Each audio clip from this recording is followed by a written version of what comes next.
We have the honor to be here in my man Paul Feldman's house. How are you doing? John, I'm so happy that you're here. It's so fun to be here. So I met Paul when I first moved to Miami, and he was very welcoming and warm, and he's the main man for the Net Safra Kiddush every week, importing from all over the world for the best foods. So Baruch Hashem, you want to tell us a little bit about where you're from, where you were born? I grew up in Miami. I was born in Miami. No way. One of the few. I went to school at Hillel all the way through senior year, and then I went to University of Miami for undergrad and law school. So I never really left Miami. Wow. Miami's home. You were here your whole life? Whole life. Wow, what's the family background? Well, first of all, my wife Karen's in the background. So Karen also went to Hillel, grew up with me. That's how you guys met? Yeah, high school sweethearts from Hillel. Wow, Baruch Hashem. Yeah. That's amazing. So I'm very proud of that. My dad was born in Israel, and my mother was born in Cuba. They both moved to Miami when they were both young, and so we're really Miami. Miami is really our home. Floridians. 100%. That's so cool. Wow. And you went to law school. Went to law school in Miami. So what did you study there? Well, in law school, you typically don't focus on any specialty. You just study law in general. Specialty typically comes after law school. What made you get into law? My father was a lawyer, so it was very natural for me. I always wanted to become a lawyer. My father was a big role model in my life, and he was a mentor for me, and I always wanted to become a lawyer like my father. And right after law school, I went into his practice and continued. And your father is from Israel? My father was born in Israel, but he moved out of Israel when he was 3 with his family. My father was born in 1949, shortly after Medinat Israel was established.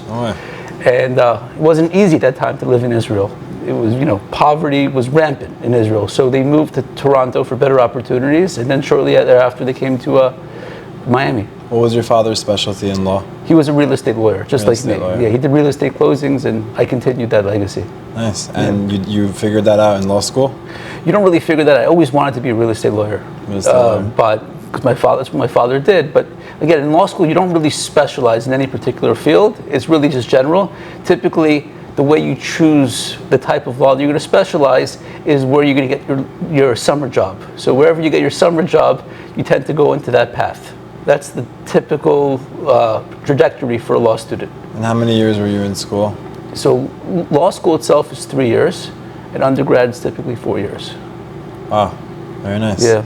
So what's it been like? Let's talk a little bit about that. Being a lawyer, real estate in Miami, all that. I mean, thank God I got... Because I was referred to you many times. It's so funny. Listen, Miami is all about real estate. Most of my friends, most of the people that I come to meet are somehow, in some way or some shape or another, involved in real estate.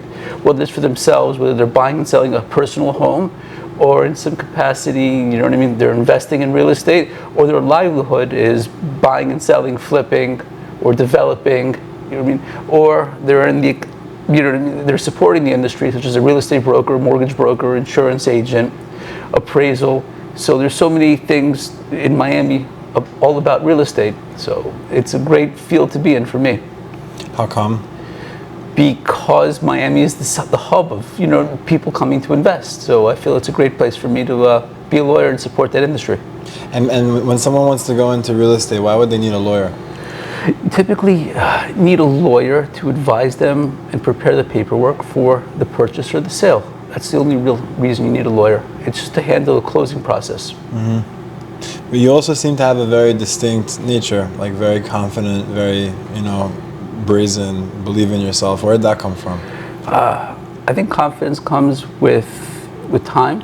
When you come to really develop an expertise in something, that confidence comes with time and comes with maturity, and it comes with the passion of knowing that you know what you're doing in that particular field. And what would you say motivated you to get to where you are today? I'm not sure where I am today, so that's thank you. I don't want to take anything for granted. But what motivated me to listen, when you have a family, you have to work hard, and when you have a community, you have to work hard. People count on you, and it motivates you to be at your best at all times. People depend on you, and you don't want to let anybody down. It's beautiful. And what would you say, like, what would you advise someone who maybe wants to get into real estate? First of all, it depends what type of real estate they want to get into. Because I think the advice would be, distinct for them. There's so many different fields within real estate. But in general, I think the advice for any field is just to be committed to it. Don't give up, because things don't always go easy in the first run. You stay committed, and eventually with time and focus, you know what I mean, doors open up and opportunities open up. And I think that's the best advice for any field or any business you're in. Do you need money to get into real estate? I think if you keep saying real estate, I think if your idea is to invest in real estate, to buy and sell real estate, so it's easier if you have money. Money is a tool, so if you have money, it opens up more opportunities. But I know a lot of people that have made it huge in the real estate industry without having money. They basically find a deal and they get investors to support their vision, and they get a percentage of the deal just because they found it or they manage it. And many of the people that I know didn't start out with money, but now are balling. So a big part of like what I do in the podcast is to really give confidence to the audience. So there's like sometimes a lot of young people that they want to get into it, they're not sure, but they see all these people that are balling and they want to be one of them. Right. So how would you give confidence to a viewer to get into the rhythm of things? The best advice I'm going to give you is based on your question. Stop looking at the people that are balling, because it creates this pattern of jealousy and misery and depression. When you keep focusing on those people that are balling and you start looking at yourself, why am I not balling? It's not helpful. That's first of all. You have to really focus on your job, your role, and your opportunity, and stop comparing yourself to other people. And I think that's the first step. And go to work, find an opportunity, and then network and bring people to invest in you, whether it be a banker, whether it be your wealthy friend to invest, and you'll create opportunities that way.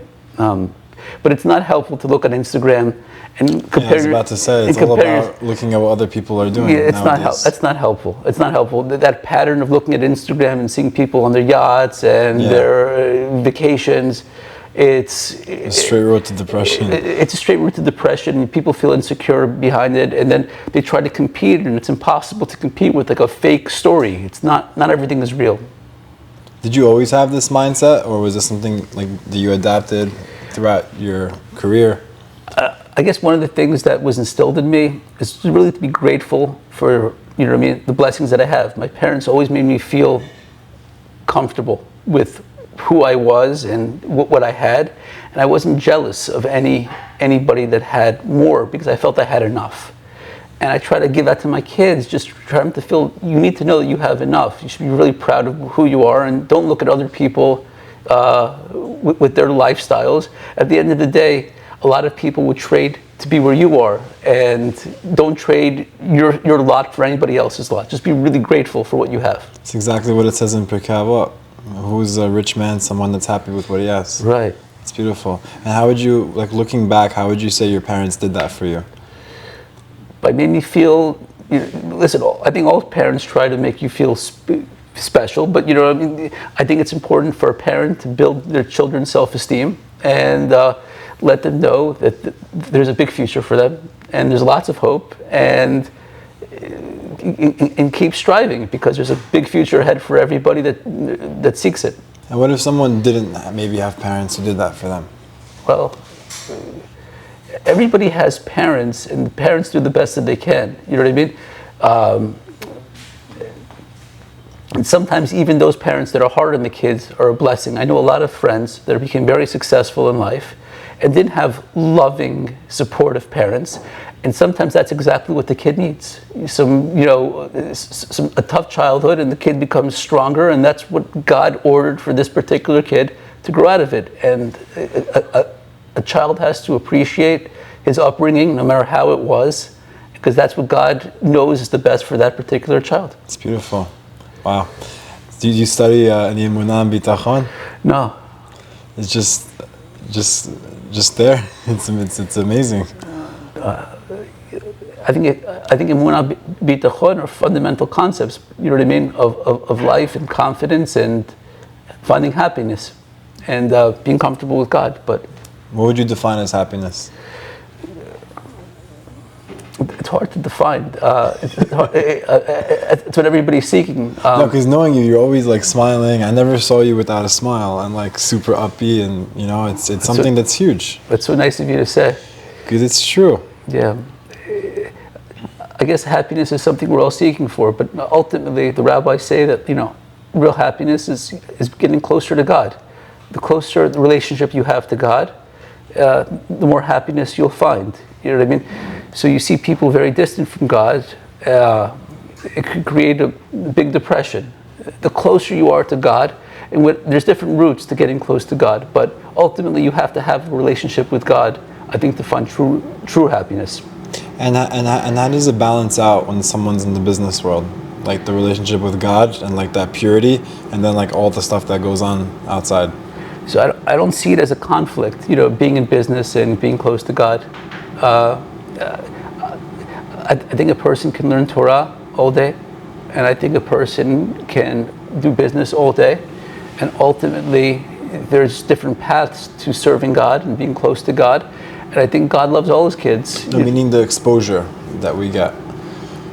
I'm not sure what you mean. Like from seeing people lying and tricking and taking like all these different routes to get to where they want to go.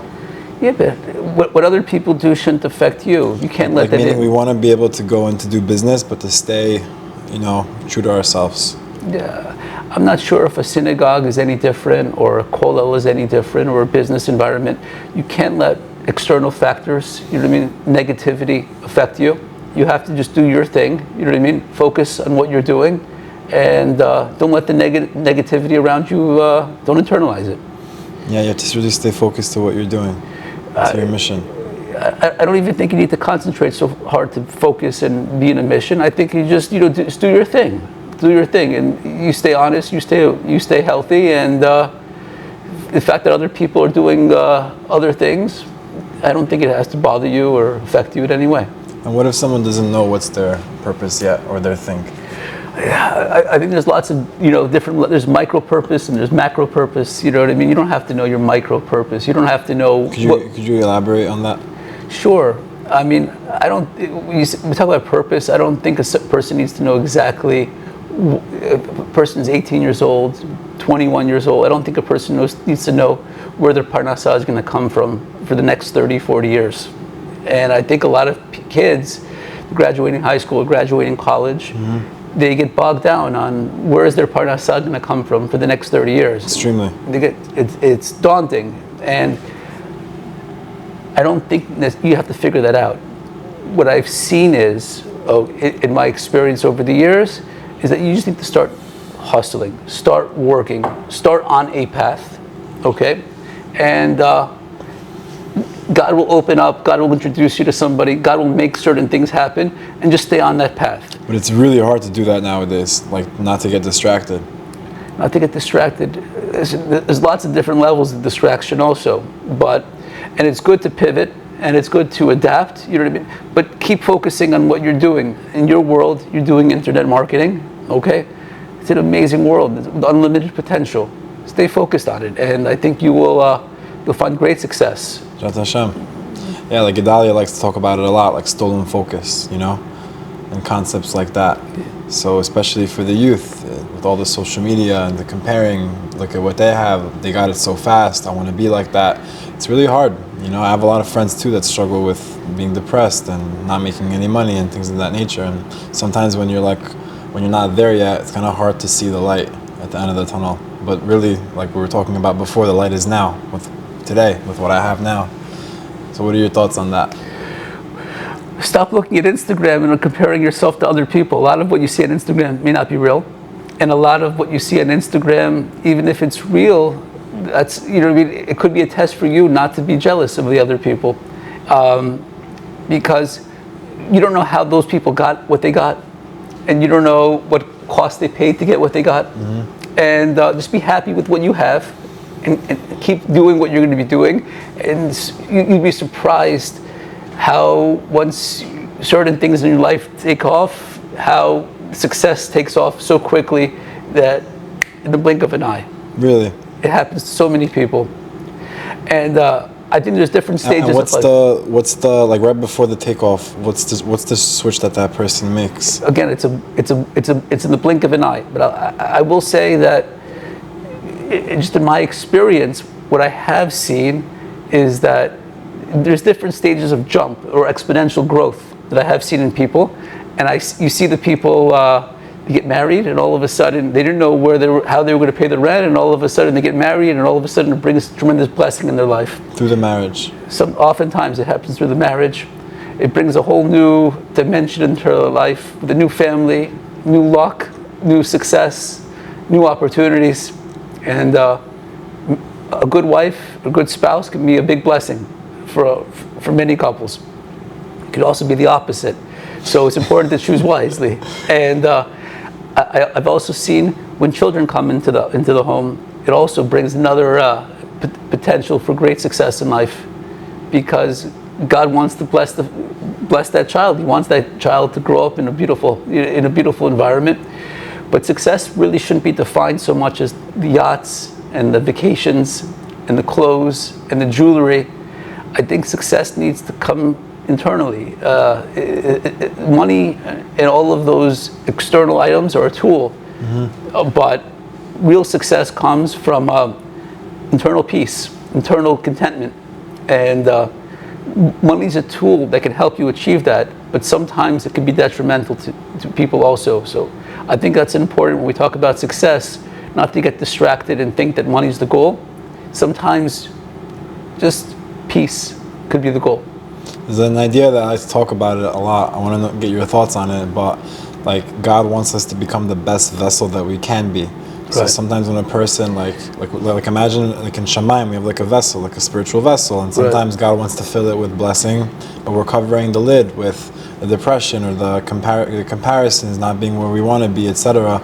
So what do you think about that practically? Like just instead of looking to fix externally, it's pretty much what you just said. Fix the internal issue, find the peace, and then God can give. Because why would God give someone millions of dollars if he's gonna hurt himself more? Yeah, so I'm not sure the question's right, because we see that God does give, you know what I mean, people millions of dollars all the time. They may not be at peace, or they may not be good. So I'm not sure if that's really true. But at the end of the day, we want to have peace as a goal. So I think peace starts in your ability to communicate in your relationships, because I think the number one biggest factor in fighting and lack of peace is the inability to communicate, whether it be with your wife or spouse or friends. And I think miscommunication is the biggest drag in a lot of relationships, and it creates a lot of problems. No peace. A lack of peace, yeah. And I think the ability to communicate kindly and clearly and express yourself in a kind way brings a lot of peace into life. And I think people really need to learn how to communicate better. And I think that's one of the talents that I have, is communicating kindly to people when I focus on it. Yeah, you do have a very kind voice. Thank you. Yeah. So how would you, like, what advice would you give for someone to start communicating better? Whether it's with their spouse or someone like in the business world, etc. Communication is a skill. And I think certain people are naturally born with it, and certain people are horrible at it. I've seen both. But improve writing, improve reading, and speak clearly, speak honestly, and don't gossip. And all of those things that come around it, I think will ultimately find a lot of blessing in relationships when a person can communicate clearly. I have a good friend, one of my closest friends, and he's tremendous success. And one of the things I love about him is he always speaks clearly. He never lies, no matter what. And we do a lot of business together. And he's just the most honest, clear person. He tells you exactly to your face what he's thinking. And it may not always be nice, but you know what he's thinking. And he communicates so clearly and always so honestly. And I think that brings him tremendous success. Wow, that's beautiful. You obviously work with many people who are very, you could say, affluent, successful. Yeah. What would you say is a common trait you see between them? Or maybe there aren't any. There are business principles of success, but I think the common trait is, by definition, is what is success. And I think success in business, when we're talking about economic success, is the ability to make money. It could be anything that you've seen, But I whether think, personally or with... Yeah, but I think success really is the ability to create value. And what these guys, the most successful guys, is these guys buy something, in the real estate world at least, they buy something and they create value, they make it look nicer, and they package it really well. Mm-hmm. And that ability to create value is the hallmark of success. And these guys often have great eyes to appreciate an asset that other people don't appreciate, and how to make it better and create that value. Meaning, like, renovation? Could be renovation. So, a home that everybody else is passing over, mm-hmm. and they see other people see it as a dumpy home, not worth the money, and they buy that home. And they see potential. Okay, and they see that potential that if we invest this and this and this, and they package it in a way, and they can resell the home for a greater value. I think that's the common trait, that eye for value. Also, you mentioned earlier that a lot of the success comes in the merit of a wife. Do you see amongst these successful people that they have good shalom bayit, per se? So I think it's important to distinguish, because a lot of people get confused. There is spiritual practices, you know what I mean, of how one can achieve success that brings a segula or a merit to become successful. And then in business school, there is like scientific practices, you know what I mean, within business, of tools and strategies to become successful in business. Mm-hmm. And there's two different schools, you know what I mean. So one is how to achieve spiritual merit for success, and one are the business principles. So it's important not to mix the two, because they're two different paths. Because on both paths you could become successful, and on both paths, if you're missing one of them, you can lose success. Which one is the other path, the scientific one? Well, in business school, you know what I mean, they teach you different principles of business. Like, for example, does a lot of it align with what we learn in the Torah? No, I don't think it does. Really? I think it's distinct concepts. Like business principles, you know what I mean, in business school would be, you know what I mean, calculating the potential internal rate of return and taking interest rates into account. And then there are also like self-help principles, like a Tony Robbins kind of self-help, like wake up early and network and advertise and market. These aren't necessarily Torah principles. These are, the self-help principles that everybody should be practicing. I don't think it contradicts with Torah principles, but it's just a different school. And all of these things are important. Yeah, it's all leading to the same end goal, which is, in this case, a person's trying to make money. That's the point of making business. So the person's trying to make money. So a person needs assistance spiritually. A person needs self-help. You need to wake up early. You need to eat well, sleep well, drink well, take care of yourself. All important concepts. And you need to know what you're doing in the specific area that you're doing. So you need to know about interest rates and amortization schedules, and you need to do your part. Do your part in the specific area of business that you're in. It's beautiful. Was there any touching story that happened to you throughout your career, or something you've seen that was a little bit unusual? Touching story. I can't think of anything offhand, but you know what I mean. I've seen so many stories of people that started out, from the bottom and made it up here, and I've seen so many stories that people made it so high and they lost it and they made it back again, and it's always inspiring to see. But nothing. Like I'll explain before in the Birkat HaMazon, before we start. There's a pasuk that says "Azorim benima b'einai." So it's explaining It's a very like business, you could say, inspired pasuk. It's basically explaining that a farmer comes to his field, he opens up the ground, he puts his seed, he covers it, he plows it, and he comes in the fall, the winter, the spring, the summer for 7 years to come and to water that seed. And finally, after those 7 years, the tree blossoms, it grows, an apple comes, he makes the bracha, he eats it, and he appreciates it. Correct. God's teaching us through that things aren't going to come overnight. So do you see that play out in the business world? Sometimes it does come overnight, and sometimes it takes a long time, and everybody has their luck. Sometimes it comes overnight? Yeah, sometimes it comes overnight. Wow. I've seen it come overnight, and sometimes it takes a long time, and sometimes people don't know what they're doing, and they inherit it, and sometimes everybody has their luck, and everybody has their story, and nobody's shoes are the same. And people have bought a property and the zoning changed. They didn't even know the zoning was going to change. Wow. and they hit a windfall. I've seen, you see all these stories. You've seen everything. Yeah. So I could tell you this, just since you're asking the question, is get out and try something, and you'll get luckier if you go out and do something than if you're sleeping in your bed, you know what I mean, under the covers, because that's going to be hard. Sleeping in the bed under your covers, you know, looking on your Instagram scroll, it's unlikely that anything is going to come into your bedroom and, you know, shower you with money. But if you get out and you try to make that first deal, it gives God the opportunity to bless you. That's the best advice. But yes, sometimes it does happen overnight, and sometimes it takes a long time, a lifetime. It sounds so practical, but it's so true, because that's what a lot of people are, unfortunately. They're stuck in the bed, they're stuck in the routine, and they don't believe in themselves. Listen, I'm guilty of it, and, you know, a lot of people are, but ultimately what's going on nowadays is we're watching other people live their lives, and instead of living our own. Gotta live our own. Gotta try. And if we're looking at other people's success, and, you know what I mean, buying into that, just the one advice I can give you is start today with going out in your success. Even if, like, you know, if it's a matter of dinner, instead of having dinner alone, go out and have dinner with a friend, because you never know what opportunity can come when you're out there and you're sitting with a friend. Things happen, but it's very hard for things to happen in your bedroom.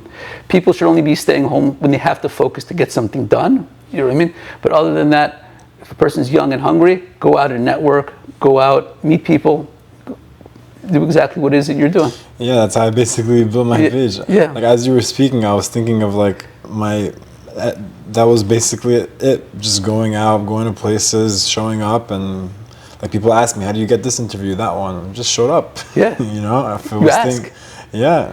And I find that successful people, by and large, I'm not saying I'm successful, but I'm trying, you know. but people that you are successful, and people that are successful, it turns out if you ask for help, oftentimes people want to help. Yeah. And they're very kind with their time and their advice and their resources, and people really want to give back, especially to try to make other people successful. So go out and meet those successful people that you saw on Instagram, and you'd be surprised how helpful they can be. Yeah, because they didn't just get there without someone else helping them. Like, not to get into politics, but like Donald Trump is a perfect example of that, of just always being nice to people, being good to them, a business-oriented type of a person, and you see how it pays off. And, Here? Yeah. Interesting. Sorry, no political views. No, it's all good. Okay, beautiful. Any other marks that you would like to share for the world?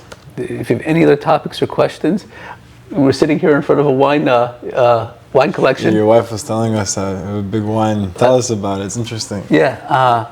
What's the best bottle in here? They're all the best. They're all the best. How does wine work, by the way? How does wine work? Yeah. What do you mean? Like the dates and stuff. I never understood. Like, you see, like 2005, 2003. Like, it makes a difference. Yeah, so it makes a difference every year.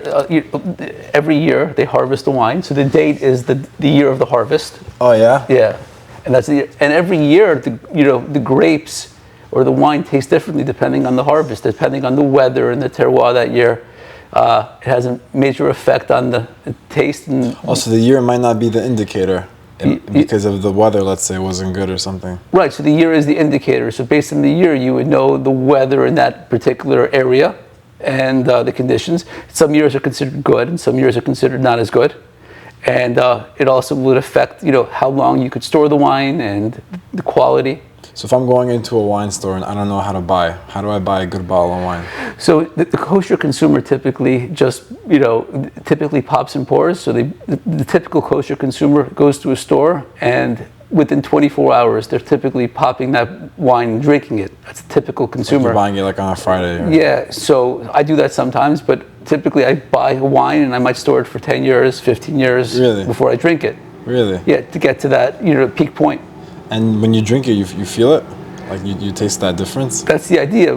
I seek to feel that difference, or I think I do. And it's a lot of fun. I have a bunch of friends that are hobbyists and collectors, and we go for it, and we try to taste the difference. And sometimes we do vertical drinking nights. What's that? So a vertical drinking night is we'll have the same wine from a bunch of different years, different vintages, the same wine from the same vineyard, and we'll drink and try to compare every year, see how it developed and how it changed. What was the best glass of wine you ever had? What year? So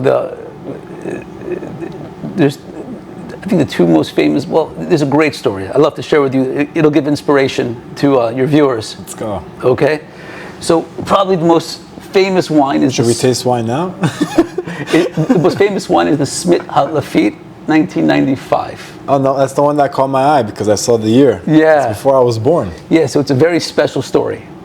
This bottle. That bottle is a very special story. And it's very rare, very hard to get. So that particular bottle, it's a story with Edmund Safra.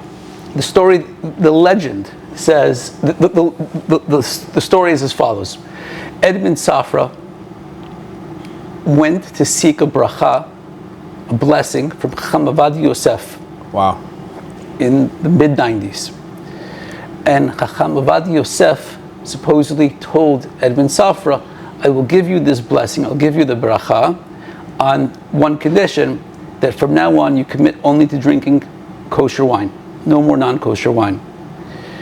And ultimately, Edmund Safra agreed, he got the bracha, and shortly thereafter, Edmund Safra went to Smith Lafitte, and he bought the entire 1995 run and made it kosher. So that's from that year. And that's from that year.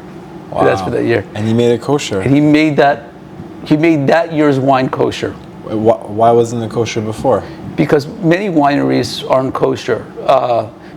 What makes a wine kosher, the ingredients are always the same. The ingredients are just grapes. But according to the strict law, is somebody that's a Shomer Shabbat Jew is the only one that's allowed to handle the wine once it's pressed. And then if it's the stirring, so it has to be a Jewish person that's stirring and involved in the winemaking process. That's hard to do. So Edmund Safra arranged that. It's one of the first highly premier Bordeaux wines that was ever made. Like of all time? Probably. I don't know. That was 1995. That was like the best of the best. Wow. At the time, it was unheard of. Very, very hard to get. So you just can't open that bottle. And Edmund Safra passed away before ever trying that bottle, supposedly. He passed away the same year? I don't know what year he passed away, but supposedly he never even had a chance to, because once it's bottled, you want to wait a little bit before you drink it, and he never had the opportunity to drink it. So I consider it very special. I'm waiting for a special occasion to open that particular bottle. That's really cool. Yeah. Baruch Hashem. Wow. That's a nice story. It's a beautiful story. Yeah. None other than the legend Chacham Ovadia behind it. 100%. Behind many amazing stories. I told his son, who's now the chief rabbi of Israel, that story. He liked it. Or Chacham Yitzchak Yosef? Chacham David. Chacham David. Right. I interviewed Chacham Yitzchak Yosef. Oh yeah? Crazy. That's a story in itself. You want to hear the story? I'd love to hear the story. Real quick, because it has to do with everything you've been saying by just showing up. Yeah. I was literally like at home, relaxing, maybe in bed, and I get a text message from a friend of a flyer that Chacham Yitzchak Yosef is in town. Yeah. And this is, by the way, how I got like 99% of my videos. So I decided, he's there. Hashem's telling me to go interview him. Yeah. So I walk in, I get dressed, I go to the shul, B'nai Yosef, I walk in, and there's shomrim everywhere, cops. I start talking to all the police officers, and like the Jewish ones, the shomrim, and showing them my page, I want to interview the rabbi. So one thing leads to the next. They direct me to the front of the room where the gabbai is. I speak to the gabbai, show him what I do, and he said yes. Yeah. So he tells me to go to Rabbi Yedid's brother's house. So I drive straight to the house. The rabbi's gonna be there after, and that's where we're gonna make the interview. So I go to the house, I walk in, and there's a man sitting there who I met. What's his name? Harry Ajmi. I love him. He's great. The greatest guy. Yeah, I'm trying to get him on the podcast. We're working on it. You'll get it. You'll get him.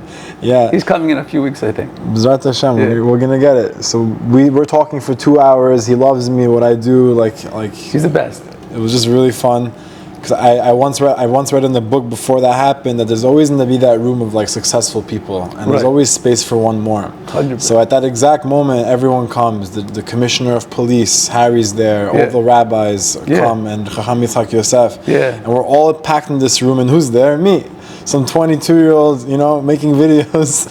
And Harry goes, "Quiet, everyone! Jonathan's going to do a video with the rabbi," and I felt so important. That's great.